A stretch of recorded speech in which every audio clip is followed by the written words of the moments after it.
Du coup, ça veut dire que vous allez fabriquer des personnages, mais on aura un personnage articulé pour chacune des histoires. C'est ça, Greta? Eh ben oui, si Mais ça c'est veut- merveilleux. Par exemple, le loup, la tête Écoutez, du loup, écoutez. c'est la base. Hein, et pour après, coller votre dessin par-dessus, avec les dents et tout, avec l'œil.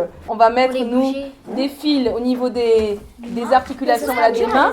Comme ça, en tirant le fil, elle va pouvoir lever Et pour la et les gifle, baisser. Et pour la gifle, les enfants, qu'est-ce qu'on retient là? Sur vos marionnettes, vous avez la possibilité de faire quoi? recopier. De mettre plusieurs matériaux. Exactement. De Pour donner du volume. Un peu Donc, de volume, oui. Nous, pourquoi pas, on va pouvoir y mettre du volume. Alors, une idée d'organisation. Qui est un groupe qui est chez Monsieur le Duc et On va que avoir comme plus de on fait place. avec Madame Mignon que vous venez voir à peu près. Donc nous, on circule, Ouais. on vous donne des conseils, on voit comment vous avancez. D'accord? On aura Très plus bien. de-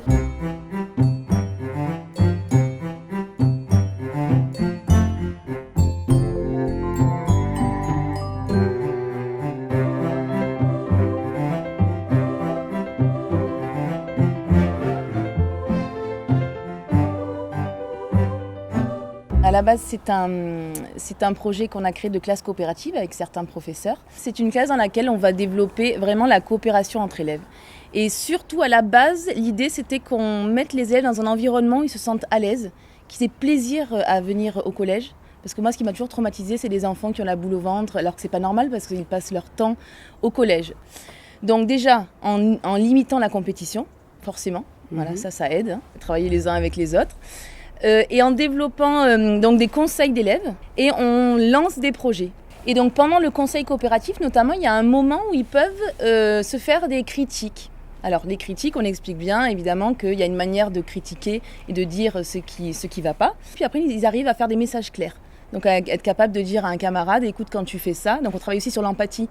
C'est des choses qui se font beaucoup en Finlande et qui marchent très bien. Il y a très peu de violence dans les écoles en Finlande parce qu'ils ont des cours d'empathie. L'idée du message clair, c'est de dire, écoute, quand tu fais ça, quand tu me parles comme ça, quand tu me dis ça, voilà ce que je ressens moi, ça me fait de la peine. Les problèmes de harcèlement, ça se règle très facilement. La médiation par les pairs, c'est des choses qui sont dans l'air du temps. Voilà pour les problèmes un peu de comportement, parce qu'on en a. Hein. Je suis dans un collège assez difficile, où zone sensible, donc des problèmes de violence et tout, il peut y en avoir, mais de cette manière-là, les problèmes sont réglés facilement et doucement. Dans la classe coopérative, on essaie de faire en sorte que chaque élève soit expert dans quelque chose.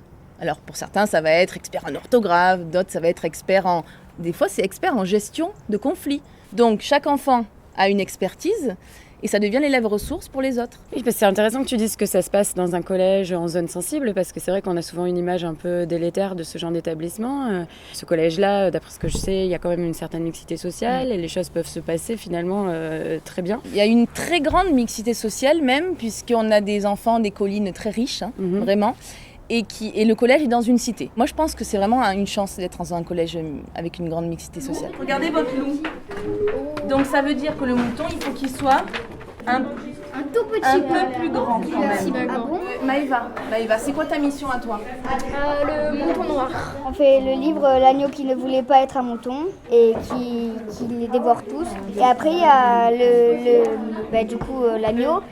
Il dit on peut plus continuer comme ça, il faut un peu se défendre. Et du coup il lui tend un piège et après le loup il tombe Dans la falaise. dans la falaise. Donc les décors, vous les laissez tomber pour l'instant. Là, vous vous attaquez à vos marionnettes. Sachant que vous, votre marionnette, il y en a combien? 3.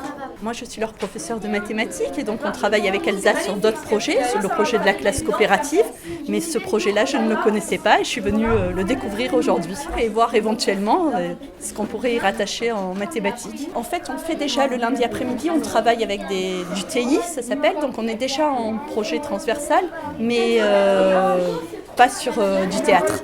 C'est tout neuf pour moi, je découvre et je suis ravie de travailler avec cette classe-là qui est très, très chouette, très demandeuse, qui participe à tout ce qu'on leur propose. Alors en fait, moi j'aime bien dessiner et j'ai bien aimé ce projet quand on me l'a dit. Je me suis de suite lancée, j'ai commencé à dessiner les personnages et comme j'adore le dessin, je m'y suis mis de suite. tous les vendredis, en fait, où on parle de les problèmes de la classe. On fait des projets. Regarde le corps. Il faut qu'il s'arrête là. Oui. Donc tu vas le redessiner. C'est très beau. Hein. Donc on a aussi créé, alors pas créé parce on s'est inspiré de ce qui se fait au CLEF, au Collège et Lycée Expérimental Freinet à La Ciotat. Les enfants ont lundi après-midi 2 heures de travail individualisé. Donc nous sommes 3 professeurs maths, français, anglais et on a les élèves en petits groupes sur 2 heures. Donc on est tuteur de 8 gamins à peu près et eux décident sous forme de plan de travail de ce qu'ils vont travailler. Ça marche, c'est merveilleux. Et en fait pendant 2 heures ils travaillent tous, on dirait une petite ruche, voilà. Mmh. Quand je t'entends parler comme ça, je me dis que ça doit être un sacré chantier de porter ce projet-là. Comment c'est venu ? Ça se fait étape par étape. On essaye d'abord. Déjà, il faut un changement de posture du professeur. On ne va plus être le professeur magistral. Voilà. On se décentre un peu. C'est arrivé, moi, qu'il y a eu 1 heure qui se passe mal. Et à la fin, je dis, bon, c'était vraiment nul aujourd'hui. donc, les enfants, d'eux-mêmes, ils disent, ouais, madame, ça, le texte était beaucoup trop difficile. Ou alors, cette activité, on s'est ennuyé. Le fait d'être en métacognition, comme ça, en réflexion, ça apporte aussi quelque chose. Moi, j'ai l'impression que depuis que je suis dans ce projet, je suis devenue une partenaire d'apprentissage. Un élément très important dans la classe coopérative, c'est qu'on implique énormément les parents. On fait revenir les parents dans l'école, mais pas pour leur donner les bulletins. On les fait venir dans un contexte où on ne parle pas du scolaire, mais les enfants présentent des productions, des réussites. Et c'est eux qui animent la soirée. Donc un bon travail l'oral aussi, parce qu'il y a tout un exercice de présentation, de prendre la parole, de ne pas être timide en fait. J'imagine que c'est quelque chose d'un peu plus global au niveau de l'éducation nationale, de réinterroger un peu comme ça les pratiques. On s'est rendu compte, avec les neurosciences aussi, parce que ça il faut tenir compte aussi des évolutions de la science, que les phénomènes d'apprentissage sont énormément corrélés à l'état d'esprit. Pendant longtemps, on a dit il y avait l'émotionnel et puis il y avait l'enseignement, mais c'est pas vrai, c'est-à-dire que c'est complètement interdépendant. On s'est rendu compte que les enfants apprennent mieux quand il y a une émotion qui est liée à l'apprentissage.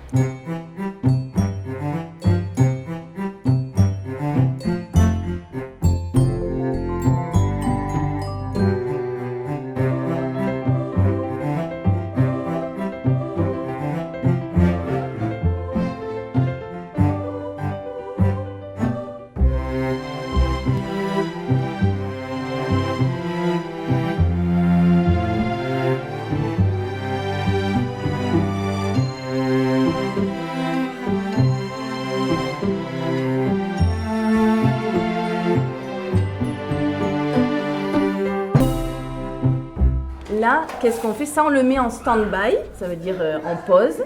C'est si jamais il y a quelqu'un qui est inactif, d'accord ? Qui n'a pas d'occupation.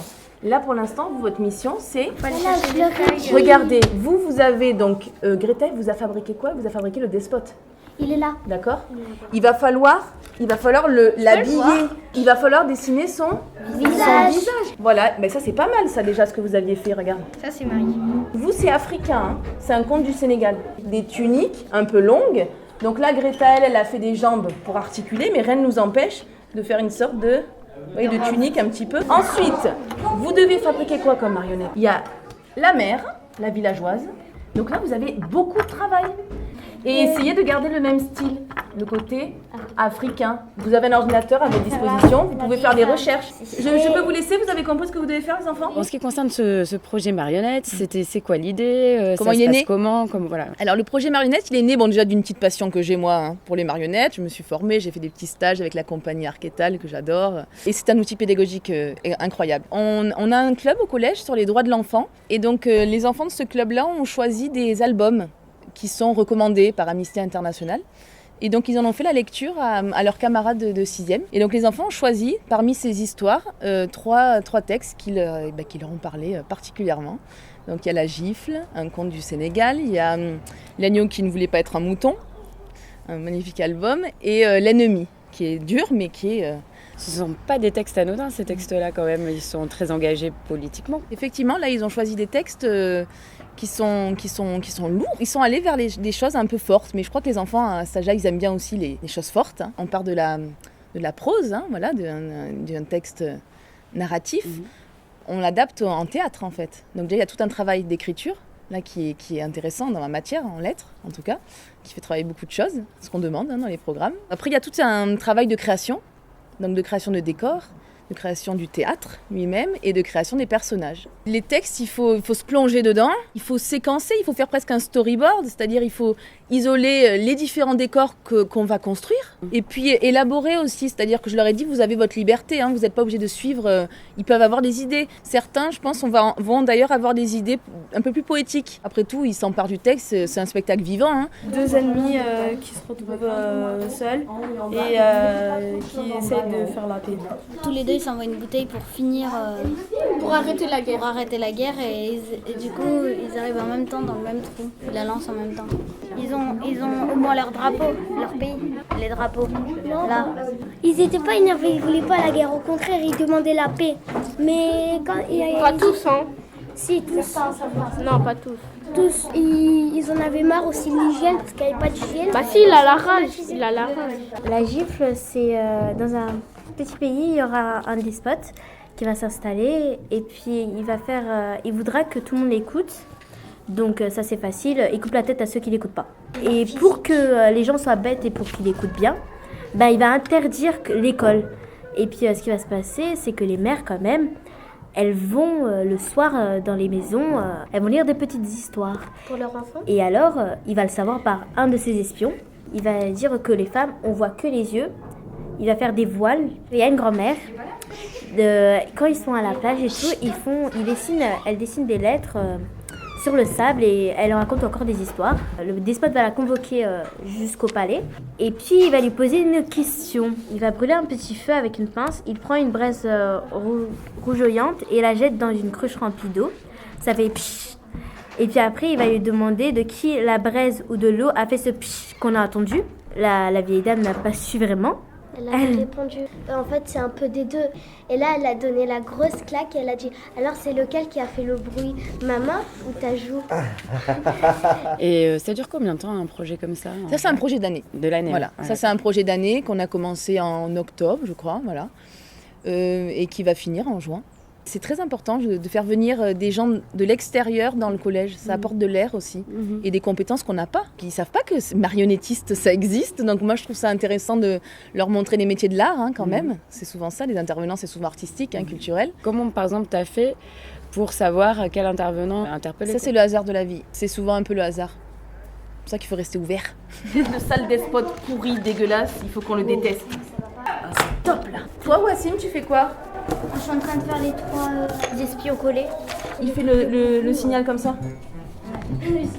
Mais c'est pas compliqué après pour les élèves, après avoir fait 2 ans de classe coopérative, de se retrouver dans le système normal? C'est compliqué, parfois oui. Après je me dis c'est toujours ça d'apporter. Est-ce que eux du coup ils peuvent amener des choses à la classe, une manière de voir différente? Moi c'est ce que j'espère et même au niveau plus général de la société. C'est-à-dire qu'aussi certains vont me dire mais la vie est très difficile, la société c'est terrible, c'est que de la compétition, donc vous les préparez pas du tout à la vie.